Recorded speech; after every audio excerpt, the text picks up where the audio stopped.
Hey, what is going on YouTube? David here, bringing guys another software patch update. Today we are updating our car to software 2022.36.2. I was reading the patch notes a little bit. Supposedly there's some pretty exciting stuff coming out. I'll get back to you guys once the car finishes updating. Alright, so we're back. This is a lot of stuff to go over. So we have the energy app improvements. You can now monitor the amount of energy used while driving and parked, see how much energy is consumed by the different vehicle components, driving behaviors, and environmental conditions.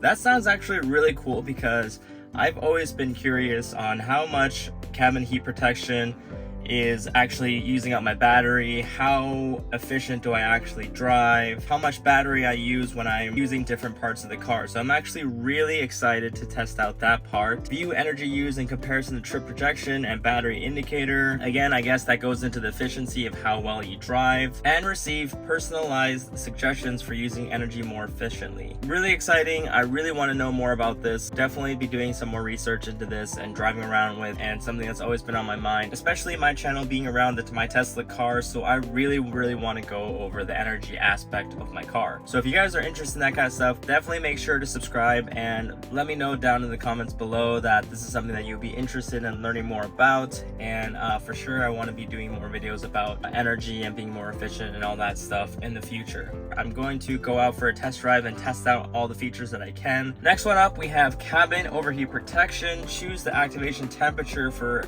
cabin overheat protection according to your preferences. I'm assuming now if you don't want it to be 105 degrees Fahrenheit, I'm assuming you can probably do like 110, or that could be definitely interesting and something to look into. Tesla app improvements. View additional media player details and the ETA to a destination when a route is active.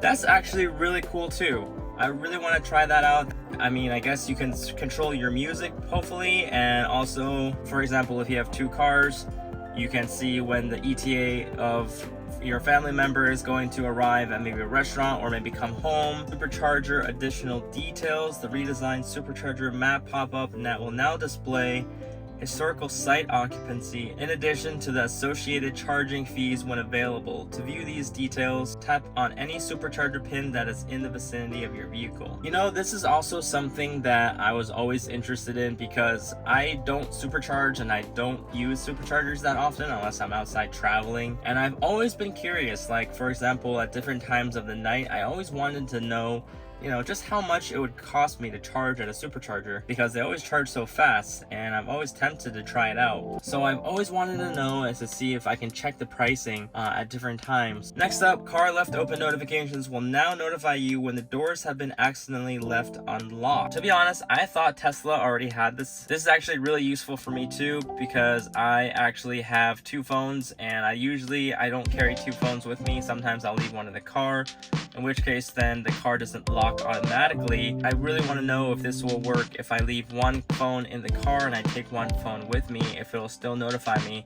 That way I don't forget to lock my car when I walk away. Last but not least, we have new language support. You can now select Lithuanian as your touchscreen language, so another language that's added for the touchscreen. So this is the energy app now. Driving, climate, battery conditioning, elevation, and everything else. Now this is, I guess, consumption versus your trip projection, how on par you are with the projection of the car. That will be depending on your driving habits, range tips that you're going to get. So we have compare actual energy consumption against Model 3's rated consumptions, which are mostly very inflated, by the way. Navigation is active, a comparison to the trip planner's prediction versus how you actually drive based on, like I said, drive style, route, and the weather.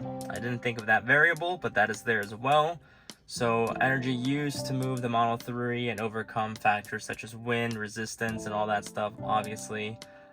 Climate, so this is your climate control settings, how high or how low the temperature is, how fast and how hard you want the fans to go, your seat conditioning, and maybe your steering wheel, elevation, so if you're going up hills or downhill, and everything else, just like your computer lights, your audio systems, and more. So far, I've consumed 0.2% of my screen time because I'm doing a YouTube video and I'm trying to explain to you guys what's going on. So screen time, energy used while parked with the touchscreen on, exactly what I'm doing, consumption of media, entertainment, climate control, phone charging, camp mode, dog mode, sentry mode, obviously, and this is your actual consumption To be quite frank with everybody, I actually don't really look at this that often. I don't really care about the range and all that stuff. Never really cared to look at this or to study this. All right guys, so we're out for the drive right now. I'm driving a lot slower than I usually am and trying to drive more conservatively. So I think it's pretty cool that this monitoring thing has this kind of effect on people. I want to show you guys what my driving habits are compared to what was projected. I also have climate control turned on. That's going just put that on standard auto. Let's get that to the correct number first. The trip is over. If I click on the energy consumed, it was 0.2 less than the trip projection. So I guess my driving was a little bit more safe and conservative. What ate up my battery was 0.7% on the driving. Turned on climate control a little bit later towards the end, but that also has consumed a little bit of battery as well. So I got one range tip: aggressive acceleration consumes more energy. I don't really think I accelerated very aggressively, but I mean, Tesla standards is Tesla standards. So when I left, I had 89%, and now I guess I have arrived at 88.8%. Everything else is just 0.2% consumed. So that was the energy app. I'm gonna do a little bit more testing on that on another drive after this one. Next thing I really wanna try out is the car left open notifications. All right guys, so I have not locked my door. I'm gonna walk away and I'll let you guys know if I get a notification on my car. Oh, never mind. It just locked my car.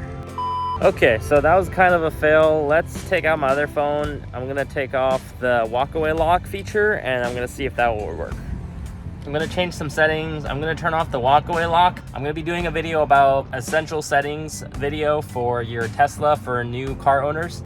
Okay, so I'm going to turn off walkaway lock. I'm gonna walk away and hopefully I get a notification on my phone that tells me my car was left unlocked. Have not received any notifications yet.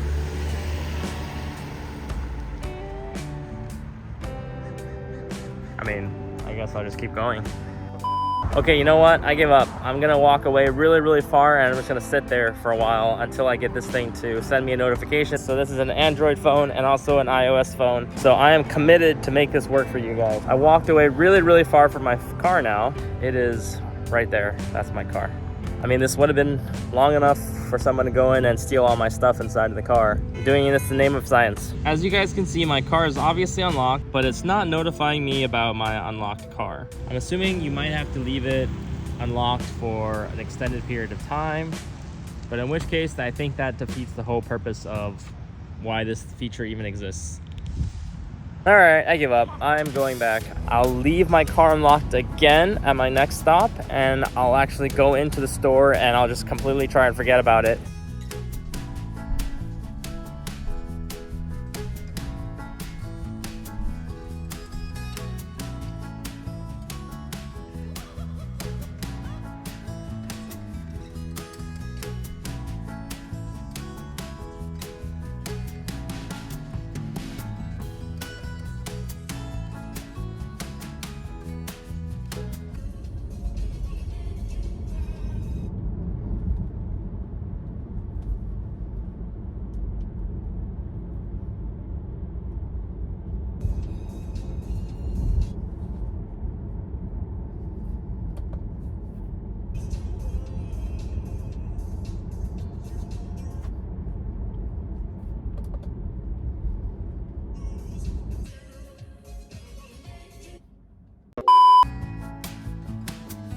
Consumed 1.2% battery, 0.1 more than my trip projection. It's good to know that the Tesla projections are actually semi-accurate. I actually arrived with 87.2% battery. What really consumed my battery was obviously the driving, the climate that I had on the whole time. I really like this feature. I love being able to see all the factors that contributed into my battery life drain. So if there's anything out of the ordinary, I'll be able to pinpoint exactly which category that it's coming from and potentially send it to Tesla for them to address the situation. I was playing with it earlier and I found out that it's actually here. So cabin overheat protection, you can actually turn it off, on, or no AC.